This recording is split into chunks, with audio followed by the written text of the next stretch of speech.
संरक्षण आयोग के द्वारा सूचना दी गई थी और हम लोग की जो मुहिम सारण पुलिस की आवाज़ 2 चल रही है उसके माध्यम से हम लोगों ने जो है ये सूचना प्राप्त करके इसको वेरीफाई करते हुए जहाँ पर कि ये बात आ रही थी कि माइनर लड़कियों को जो है जबरन ऑर्केस्ट्रा में नचाया जाता है और इस तरह की गलत हरकतों की भी सूचना मिली थी। इस सूचना का सत्यापन करते हुए टीम बना करके कल रात्रि और आज पहले सुबह हम लोगों ने मशरक, पानापुर और ईश्वरपुर थाना क्षेत्रों में विभिन्न ऑर्केस्ट्राओं के यहाँ छापा मारा था, जिसमें से 17 नाबालिग लड़कियों को हम लोगों ने रेस्क्यू करवाया है, जिसमें कि पश्चिम बंगाल की 8, उड़ीसा की 4, झारखंड से 2, दिल्ली से 2 और बिहार से 1 लड़की है जिसको मुक्त करवाया गया है। इनके परिजनों से बात की जा रही है और जो भी आवश्यक कानूनी सहायता होगी वो इनको हम लोग उपलब्ध करवा रहे हैं। CWC में यह प्रस्तुत कर करके आगे की कार्रवाई की जाएगी। ऑर्केस्ट्रा संचालकों की गिरफ्तारी, इसमें 5 ऑर्केस्ट्रा संचालकों को अभी डिटेन किया गया, उनसे पूछताछ की जा रही है कि वो कौन लोग हैं और उन पर क्या कार्रवाई हम लोग कर सकते हैं, उसके बारे में अभी लोग किस तरह से लड़कियों को यहाँ पर लाया जाता था, क्या जो अभी तक पूछताछ हुई है हम लोगों ने भी पूछताछ करी है। इसमें ज़्यादातर यही समझ में आ रहा है कि कोई ना कोई इनका जो हैंडलर होता है जो इन्हें बहला फुसला करके कि चलो ज़्यादा पैसे मिलेंगे, कुछ काम करना है हल्के फुल्के में, तो उसी के आधार पर इन लोगों को बहला फुसला करके लाया जाता है और इस तरह के दलदल में धकेल दिया जाता है।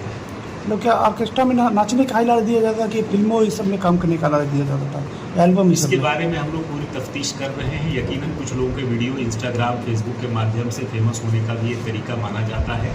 कुछ लोग लड़कियों को ये भी लालच दिया जाता है, जैसा हम लोग आवाज़ 2 प्रोग्राम के माध्यम से बच्चियों को जागरूक भी करते रहे हैं कि इस तरह के दलदल में नहीं फंसना है।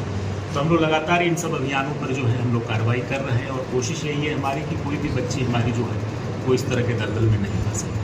आप लोगों के माध्यम से हम लोग यही अपील करते हैं कि जो भी आसपास में इस तरह की घटना अगर आपको दिखती है, कोई नाबालिग बच्ची किसी तरह की संदिग्ध अवस्था में हो तो बिल्कुल हमें सूचना दें। जो आवाज़ 2 मुहिम शुरू हुई थी उसके बाद से कितनी लड़कियाँ रेस्क्यू कराई गई? देखिए अभी तक 1 वर्ष में सारण पुलिस ने 162 जो आज की अचीवमेंट है उसके बाद 162 नाबालिग बच्चियों को विमुक्त करवाया है और उन्हें परिजनों तक पहुंचाने का काम किया है। इसमें अभी तक 56 अभियुक्तों को गिरफ्तार किया गया है और 21 कांड इसमें दर्ज किए गए और आज सुबह 17 लड़कियों को, टोटल 162 लड़कियों को हम लोगों ने इसमें 1 साल के पिछले सर इस अभियान के शुरू होने के बाद जो आवाज़ 2 मुहिम शुरू हुई थी उसके बाद से कितनी लड़कियां रेस्क्यू कराई गई? और देखिए अभी तक 1 वर्ष में सारण पुलिस ने 162 जो आज की अचीवमेंट है उसके बाद 162 नाबालिग बच्चियों को विमुक्त करवाया है और उन्हें परिजनों तक पहुंचाने का काम किया है। इसमें अभी तक 56 अभियुक्तों को गिरफ्तार किया गया है और 21 कांड इसमें दर्ज किए गए और आज सुबह 17 लड़कियां, तो टोटल 162 लड़कियों को हम लोगों ने इसमें 1 साल के अंदर 1 साल के